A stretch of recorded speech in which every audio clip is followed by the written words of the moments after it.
Salut à tous, j'espère que vous allez bien. Comme vous avez pu voir dans le titre, aujourd'hui on est chez Alexandra. Alexandra a des bestioles qu'on n'a pas pu encore voir sur la chaîne YouTube. Et c'est super on va pouvoir échanger avec Alexandra sur ces animaux.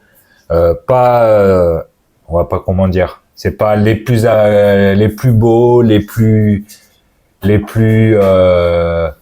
comment on dit, mignons. Ouais, oui, mais voilà, c'est un style un peu particulier qu'on n'a pas encore découvert, et moi le premier d'ailleurs. Aujourd'hui, on va voir un peu les bestioles de chez Alexandra.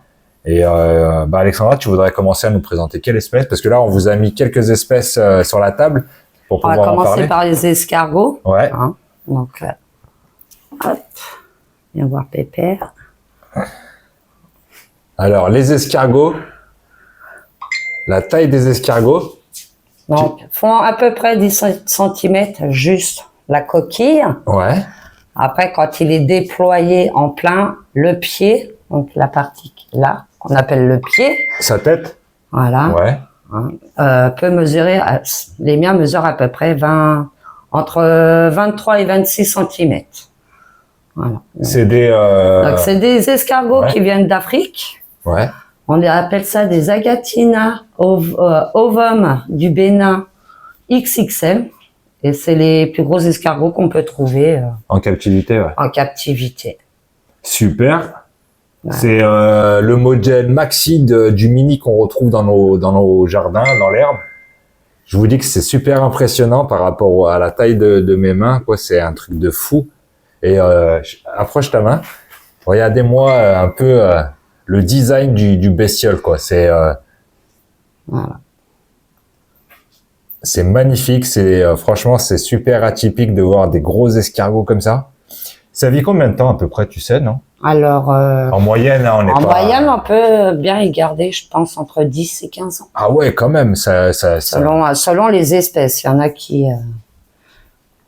Ouais, il y en a qui vivent plus ou moins longtemps. C'est ça. Après, en captivité, c'est pareil que certaines espèces où ils vivront peut-être plus longtemps du fait, voilà. Du maintien, voilà, de sa bonne santé. Après, c'est des animaux vivants, donc on peut pas savoir pour la vie et la mort, mais ça a quand même une grande espérance de vie. Et du coup, ça se retrouve en Afrique. En Afrique, au Bénin. En Afrique, au Bénin. Du Bénin. Franchement, c'est une super espèce. Je sais pas si je recommence. Je sais pas si vous connaissez ces gros escargots géants. Et franchement, c'est super sympa. Et du coup, toi, tu aimes bien les présenter. Tu me disais dans les écoles. Voilà, je présente aux enfants. C'est cette espèce de gros escargot. Les enfants sont plutôt impressionnés quand même. Ah bah, même les adultes, je sais pas vous. Dites-moi en commentaire si vous êtes impressionnés de la taille de ces escargots. Franchement, c'est super atypique, super marrant. J'aime beaucoup. Alors là, je sais pas si tu vas voir. Attends, on va essayer de zoomer. Je vais poser gros Pépère et je vais vous rapprocher pour pouvoir avoir un peu plus de détails sur... Alors là, je sais pas parce que du coup, je peux pas trop l'incliner. Au niveau de sa petite bouche là, qui est située juste là-dessous, ça possède des petites dents. On appelle ça des ratulas. D'accord, les escargots ont des dents. Voilà. C'était un news que je connaissais pas. Donc, on appelle ça des ratulas. Donc, il me semble que, alors, je vais pas dire de bêtises, je crois que c'est à peu près 1600 ratulas qui permettent de râper les aliments. D'accord. Et du coup, les deux antennes là. Donc là, à l'extrémité, ils ont les petits yeux. Leurs yeux, ok. Et là, ceux-là, ça va leur permettre de se diriger, trouver la nourriture. Mais là, il n'y a pas d'œil. Non. D'accord. Voilà. Et du coup, c'est quoi, ça mange quoi? Alors, ça va manger énormément de légumes différents, hein. Donc, tout ce qui va être salade, carottes, courgettes, patates douces. On peut donner un peu de chou-fleur, pas en grosse quantité. Quelques fruits. Ouais. Après, on complète avec de la paillette à poisson pour les protéines. On leur donne beaucoup de calcium pour qu'ils aient une belle coquille. Ouais, c'est plus herbivore, végétarien. C'est ça. Ça mange pas de la viande. Alors, on peut de la viande blanche. Ouais. Exemple, un émincé de poulet. Ça va leur ça va leur apporter de la protéine. Mais c'est pas l'alimentation de tous les jours, on va dire. Non, voilà. La protéine en Et petite question peut-être qu'on pourrait se poser. Comment ça se maintient en captivité? Alors, en captivité, on les maintient dans un terrarium. Donc, vu la taille de l'escargot, vous imaginez la taille du terrarium. Donc, on va partir sur un terrarium minimum 90 cm de long. Ouais. Parce que ça a une activité, un escargot, ça se balade. Oui, ça se déplace. Et donc, ceux-là, ils sont nocturnes. C'est nocturne. Bon, voilà. On les trouvera beaucoup plus la nuit. Et donc, nocturnes. Donc, dans un terrarium. Et on leur met des tapis chauffants. Ouais. Donc, le tapis chauffant, faut qu'il fasse les 3/4 de la vitre arrière du terrarium. Maintien 26-28 degrés. Super. Ouais, un climat un peu africain, mais pas sec, pas... Voilà. Ça reste des escargots, du coup. Bien humidifier quand même la terre, hein, parce que dans leur substrat, on va mettre de la tourbe de coco. Donc moi, je partage tourbe de coco et de la tourbe que je récupère en extérieur dans une forêt de chêne, exclusivement, puisque les feuilles de chêne font partie aussi d'une alimentation qu'on peut leur donner. Ah, super. Voilà. Du coup, n'hésitez pas, si vous prenez la décision de partir sur une espèce comme ça, d'aller vous balader en forêt, récupérer des feuilles de chêne. On peut leur donner aussi du lichen, qui est quand même un bon apport aussi pour eux. Alors moi, ils ont une petite baignoire parce qu'ils adorent patauger le soir dans l'eau. Ça leur permet aussi de s'hydrater quand même, malgré les légumes. Super. Et pour vous donner un petit aperçu, on a 2 petits bébés là. Qui sont nés au mois de juillet. Tu peux nous dire qu'est-ce que des escargots, ça fait des œufs, ça fait pas d'œufs? Alors cette espèce, comme tous les escargots, vont faire des œufs. Ouais. Donc c'est une espèce, celle-là, qui peut faire entre 10-12 œufs à la fois par escargot. Donc c'est une espèce qui fait pas énormément d'escargots, d'œufs par rapport à d'autres espèces. Et l'œuf fait à peu près la taille d'un œuf de caille, pour vous donner à peu près la taille. Ouais, pour vous donner, pour vous imaginer un peu la taille de l'œuf. Et une question qui vient de me venir à l'esprit, c'est hermaphrodite. Exactement. Ouais. Pour ceux qui savent pas ce que c'est qu'un hermaphrodite, c'est ni un garçon ni une fille. Il a la possibilité, cet animal, de faire des bébés tout seul. Alors tout seul, il faut qu'il y ait un accouplement. En fait, du moment où un pond, l'autre va pondre aussi. Ah, il faut qu'il y ait un contact, mais du coup, ils se changent les sexes. Ouais, c'est ça. Une tout seul. Voilà. Et puis ils font des bébés. Et c'est. Alors là, je sais pas si tu veux zoomer. On va essayer d'approcher. Là, je sais pas si vous arrivez à capter ce petit point blanc. Ouais, on le voit très bien. Ouais. Alors, c'est son organe reproducteur. D'accord, ils ont l'organe reproducteur. Voilà, exactement. Donc, avec leur partenaire, ils vont sortir une espèce de petite corne. Ouais. Ils vont s'attacher via cette petite corne pour se reproduire. Et après, il prendra le rôle de la maman et faire des œufs. Voilà. D'accord. Ah, super, c'est génial. Voilà. Les amis, profitez un peu de la bébête super atypique. Alors, je vais vous montrer si on y arrive. S'ils veulent bien. Ben non, là, il est très très mal placé, donc on ne pourra pas trop voir. Trop l'embêter. Mais sur le côté, là, il y a un petit trou à la base.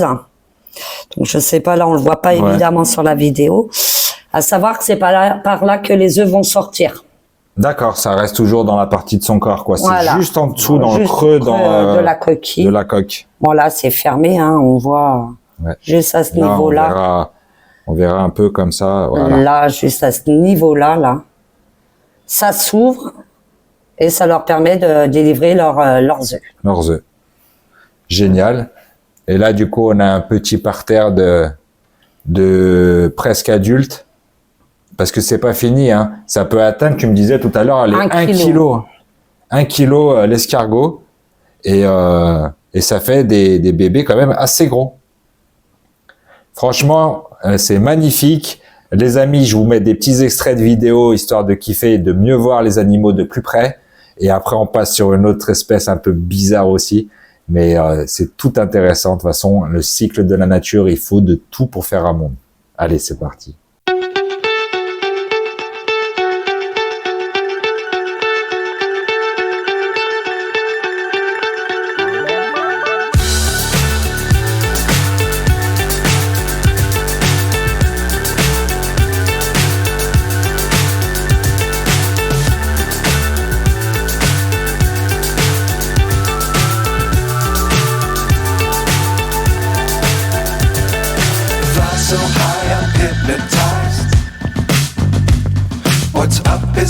what's left is right.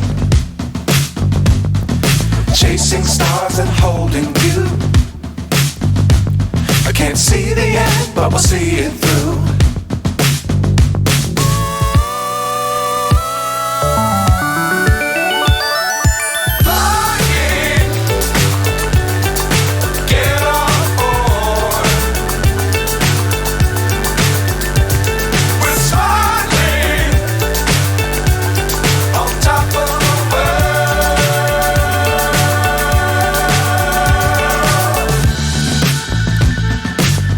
Times don't fly too high. Be sure to keep the ground in sight. Fly forever if you keep it tight. Love the world but keep the sky on your mind.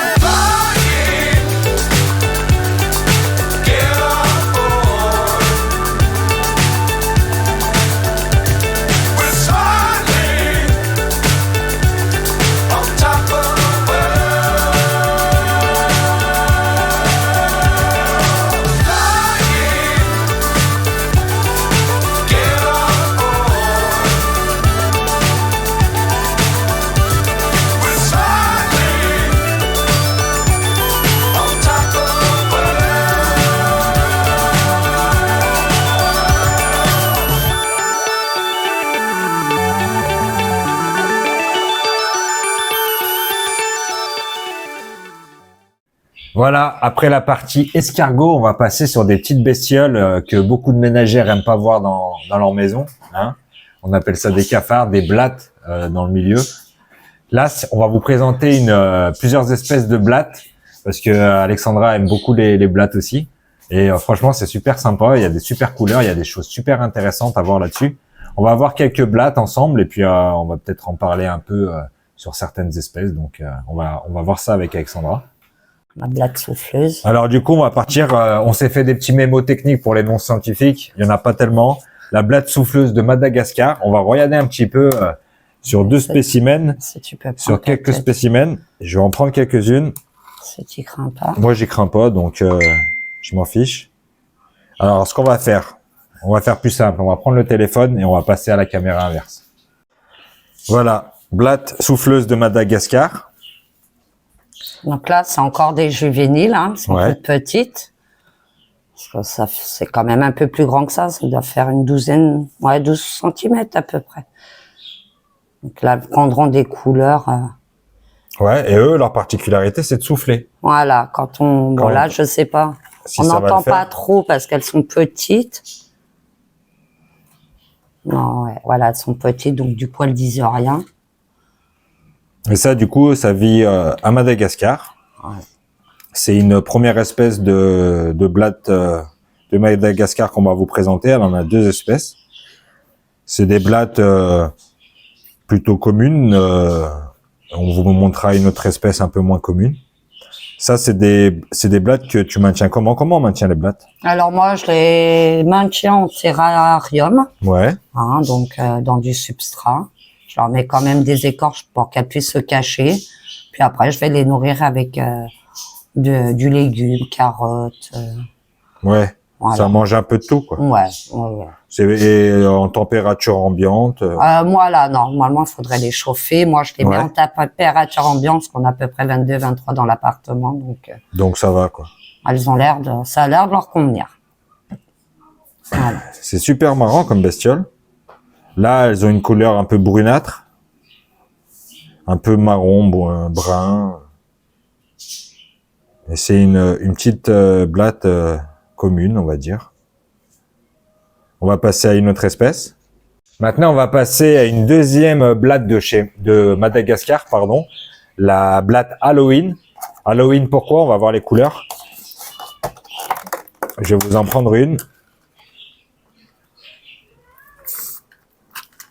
Ça souffle comme les blattes souffleuses. Endémique de Madagascar aussi. Alors Halloween, pourquoi? On voit sur le dessin du corps noir et un peu orangé jaune, qui rappelle Halloween. Là, c'est une femelle. Ouais. Et c'est quand même, là, c'est adulte ou pas? Non, je pense Non. qu'elles sont encore il manque encore 1 ou 2 centimètres. C'est un peu quand même des grosses blattes. C'est plutôt atypique. Et Halloween pour sa coloris et son identification, je pense. On va essayer je repasse en caméra café, on n'est pas sur M6. Je suis encore à l'ancienne, je sais pas si vous avez connu. Dis-moi, tiens, en commentaire, si tu as connu caméra café à l'époque. C'était le rendez-vous pour se marrer un peu sur la télé. Exact. Ça n'existe plus. Mais dis-moi en commentaire si t'es un vieux comme nous, caméra café. On va passer en caméra inverse pour parler un peu de comment on reconnaît un mâle et une femelle blatte de Madagascar d'Halloween. C'est parti. Voilà un petit peu les couleurs de plus près. Alors dis-nous un petit peu, comment tu reconnais un mâle et une femelle? Alors là, on va voir sur le mâle, il a une espèce de petite, petit casque. En fait, on voit des petits, petites bosses là. Je vais essayer de zoomer. Alors, on va essayer de zoomer. Je sais pas si vous voyez l'espèce de U là qui est par rapport à côté, la tête de la femelle, il y en a pas. L'escroissance là, ça c'est typiquement un mâle du coup. Avec un peu de chance. Et on voit bien. Ouais, elles veulent pas siffler. Non, ça les intéresse pas. Elles veulent pas. Et là, du coup, c'est une deuxième sous-espèce. Et là, on voit bien avec le reflet de la lumière, c'est la partie qu'on voit briller. Je sais pas si vous voyez à la caméra l'escroissance de la blatte mâle. Et ça, pareil, c'est le même maintien que les autres. À peu près, oui. Ouais. Super atypique. J'espère que le format, il vous plaît. C'est un peu des animaux qu'on voit pas souvent, mais bon, ça fait partie de la terrariophilie. Et puis, c'est super intéressant. En fait, j'ai appris plein de trucs avec Alexandra aujourd'hui. C'était super. Et là, on voit un peu les dimorphismes sexuels du mâle et de la femelle. Et c'est des animaux qui sont super intéressants, en fait. On va passer sur une autre espèce. Allez, c'est parti pour une autre espèce de blatte. Alors, on va parler latin, ce qui est pas mon fort, hein, on va pas se mentir. Lucio metica, voilà. C'est une blatte qui vient d'Amérique du Sud. On va aller voir ensemble à quoi ça ressemble. Voilà, je vous mets le nom là pour l'orthographe. Et là, voici les petites fameuses blattes d'Amérique du Sud. Du coup, tu peux nous en dire un peu plus sur les deux spécimens qu'il y a là? Alors, alors c'est des blattes que je maintiens aussi en terra, hein, comme tout le reste. Comme tout le reste. Voilà. Là, on voit le mâle avec ses 2 petits points orange. C'est comme ça qu'on reconnaît le mâle de la femelle. Qui est juste en dessous. Du coup, on vous a pris un mâle et une femelle pour vous montrer un petit peu le dimorphisme. Comment reconnaît-on cette blatte mâle et femelle?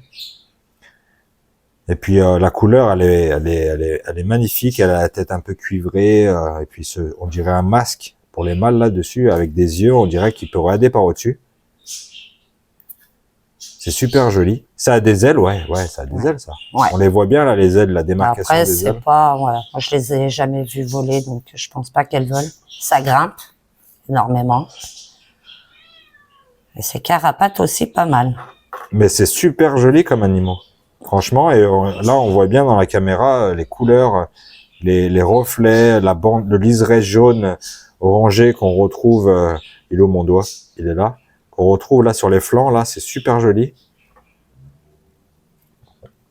C'est super atypique comme blatte. Super beau. On s'en fait une dernière? Là, on passe sur la dernière espèce de blatte à la maison. On va reprendre le nom Simandou, sud-est de la Guinée. On va aller voir celle-là, elle est super jolie aussi. On passe de l'autre côté. C'est une espèce en voie de disparition, celle-là. Voilà, on est avec cette espèce du sud-est de la Guinée. Une espèce qui est, Alexandra m'a dit que c'était une espèce en voie de disparition. Une espèce de blatte qui est endémique, à mon avis, de la Nouvelle-Guinée. Là, on peut voir, je sais pas si vous voyez, le masque, c'est très très joli. Avec ses bordures blanches, et puis on voit un petit zébrure sur la fin du corps. Du coup, endémique Il semblerait, voilà, ouais. que ça vive dans des grottes. Ouais. Et voilà, pour la reproduction, c'est conseillé qu'elles vivent dans le noir, en fait. Dans le noir, d'accord. Et toutes les blattes sont nocturnes? plus ou moins. Plus ou moins. Ouais. Et le maintien de ces animaux, c'est super simple, quoi. Franchement, c'est super intéressant et comme vous avez pu voir, Ça reste sympa. ça reste sympa, c'est inoffensif et puis pour les enfants, c'est génial. Et voilà, la partie des blattes, c'est terminé. On passe à la dernière bizarrerie, les yules. Les yules. Les iules. Iules. Donc, c'est des petits mille-pattes, on dirait. Voilà, Voilà. c'est ça. Après, je suis pas scientifique, vous le savez bien. Et voilà une petite yule. On va passer en caméra inverse, histoire de pouvoir les observer plus en image et voir un peu si ça bouge un peu. Mais voilà, c'est pas dangereux. Voilà un petit peu, les amis, les yules, on appelle ça comme on veut. Là, elle est en train de se... Donc là, la tête, elle est là. Comment on reconnaît la tête du cucu? Les deux petites Donc antennes voilà, sur le devant. Voilà, il y a deux petites antennes. Donc c'est vrai que là, elles font les timides. Là, elle commence à sortir. Voilà. Et là, au niveau voit des couleurs, bien. on est On voit sur du bien. rouge et du vert. On voit bien la tête. Ouais.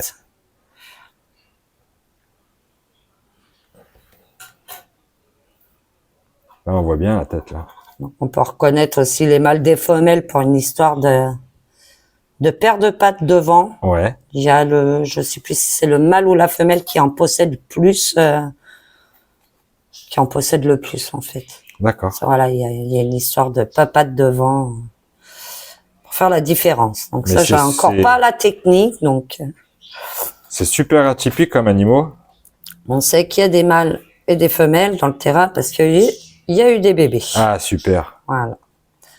Franchement, c'est des dinosaures, les trucs. Franchement, c'est super impressionnant. J'essaie de trouver une petite, Et un je petit. sais pas si on peut voir à travers les pattes, là. Parce que les petits n'ont pas cette couleur-là. Ah, les bébés n'ont pas cette couleur. Ouais, n'ont pas la même couleur encore. Et ça, c'est pas l'espèce la plus grande qui existe chez les yules. Ah non, il y a beaucoup plus grand. Et il y a d'autres coloris. Plein de coloris, différentes espèces aussi. Ouais. Bon, je ne trouverai pas de bébé.